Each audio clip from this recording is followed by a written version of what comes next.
রাজ্যে কতটা সুরক্ষিত নারীরা? এমন প্রশ্নের কারণ হলো রাজ্যের স্মার্ট সিটি হিসাবে পরিচিত কলকাতার নিউ টাউনে এক নাবালিকাকে নির্যাতন করে খুন করা হয়েছে। ঘটনার পর গ্রেফতার করা হয়েছে এক টোটো চালককে। একই রাজ্যের রাজধানী, তার ওপর সবচেয়ে আধুনিকতম এই উপনগরী নিউ টাউনের ঘটনায় ফের কাঠগড়ায় রাজ্যের নারী সুরক্ষা। নিউ টাউনের রোমহর্ষক ঘটনা শুনে আতঙ্কিত রাজ্যের মহিলারা। নিউ টাউনের জগৎপুর এলাকায় নিজের বাড়ি যাবে বলে সৌমিত্র রায়ের টোটোতে ওঠে এক নাবালিকা। তারপর সৌমিত্র অন্য যাত্রীদের গন্তব্যস্থলে ছেড়ে নাবালিকাকে 3 ঘন্টা ধরে নিউ টাউনের বিভিন্ন রাস্তা ঘুরিয়ে লোহার ব্রিজের কাছে পরিত্যক্ত জঙ্গলে নিয়ে যায়।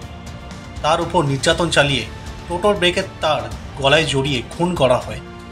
তারপর নাবালিকার ঘাড় ভেঙে একটি বস্তায় ভরে ফেলে রেখে চলে আসে সে।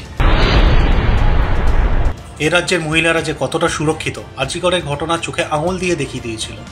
শুধু আরজিকর কেন, দক্ষিণ 24 পরগনার কুলতলি, জয়নগরের ঘটনাও রাজ্যের মহিলাদের সুরক্ষার হালকে সামনে নিয়ে এসেছিল। তারপরেও ঘুম ভাঙেনি প্রশাসনের। তাই রাজ্যের মডেল শহরের এই হাল হলে গ্রামাঞ্চল এবং জঙ্গলমহল এলাকাগুলির মহিলারা কতটা সুরক্ষিত সেটা রাজ্যবাসীর ভাবা উচিত বলে মনে করছেন বিশেষজ্ঞরা। আরজিকরের ঘটনার প্রতিবাদে নেমেছিল রাজ্যের মহিলারা। রাত দখলের ডাকে সাড়া দিয়েছিল লক্ষ লক্ষ মহিলা। আরজিকরে সেই রেশ এখনও কাটেনি।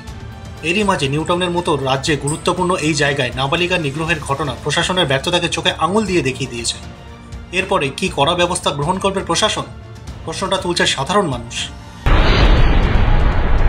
পশ্চিমবঙ্গের মহিলাদের সুরক্ষা কতটা তলানিতে গিয়ে ঠেকেছে তার আরও একটা উদাহরণ জেনে নিন।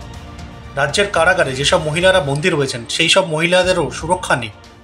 এক রিপোর্ট বলছে 2024 সাল থেকে 2025 সালের মধ্যে পশ্চিমবঙ্গের কারাগারে 196টি শিশু জন্ম দিয়েছেন মহিলারা, যারা রাজ্যের জন্য বড় একটি বিতর্কের কারণ হয়ে দাঁড়িয়েছে।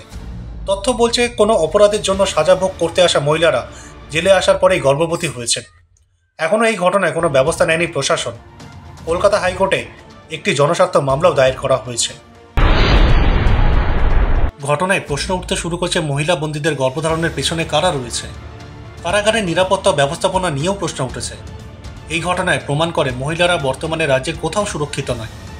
এর জন্য সাধারণ মানুষ দায়ী করেছেন বর্তমান সরকার এবং প্রশাসনকে। এ বিষয়ে আপনার কি মতামত? কমেন্ট করে জানান আমাদের।